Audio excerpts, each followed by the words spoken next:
Salam, hər vaxtınız xeyir. Bundan əvvəlki videomuzda tələbələrin müəllim tərəfindən təsdiq edilməsini izah etmişdik. Bu videoda isə qeydiyyatı təsdiqlənən tələbənin şəxsi kabinetinə daxil olaraq aylıq ödənişini necə həyata keçirəcəyini və müəllimin bu ödənişi necə təsdiqləyəcəyini göstərəcəyim. Tələbə panelinə daxil olmaq üçün qeydiyyatdan keçdiyimiz e-mail ünvanını və şifrəmizi yazaraq daxil ol düyməsinə klik edirik.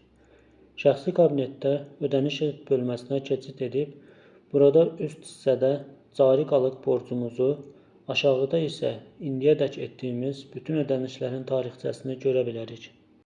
Yeni ödəniş etmək üçün Yeni ödəniş et düyməsinə klikləyirik. Açılan pəncərədə ödədiyimiz məbləği daxil edib, açıqlama hissəsinə isə ödənişin hansı aya aid olduğunu qeyd edirik. Məsələn, avqust ayı ödənişi. Daha sonra kompüter və ya telefonumuzda olan ödəniş qəbzini sistemə yükləyib, təsdiqlə və göndər düyməsini sıxırıq. Ödəniş göndərildikdən sonra müəllim təsdiq edənədək gözləyici statusunda qalır. İndi isə müəllim panelinə keçid edirik. Müəllim öz panelində hesabat bölməsinə daxil olur.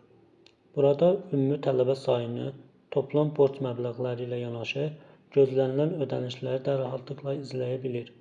Gözlənilən ödənişlər hissəsinə daxil olaraq tələbənin yüklədiyi qəbzə baxa bilərik.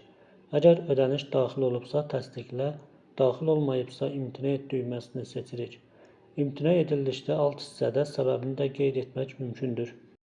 Biz təsdiqlə düyməsini kliklədikdə ödəniş təsdiqlənir və tələbənin e-mail ünvanına avtomatik bildiriş göndərilir. Səhifəni yenilədikdə təsdiqlənmiş ödənişlərin siyahıya əlavə olunduğunu və tələbənin borcunun azaldığını görürük. Baxın, toplam borcu 40 manat olan tələbə 20 manat ödəniş etdiyi üçün qalıq borcu 20 manat olaraq yeniləndi. Tələbə də öz panelinə daxil olub, səhifəni yenilədikdə 20 manatlıq ödənişinin müəllim tərəfindən təsdiqləndiyini və qalıq borcunun 20 manat qaldığını canlı şəkildə izləyə bilir. Sağ olun, diqqətiniz üçün təşəkkürlər.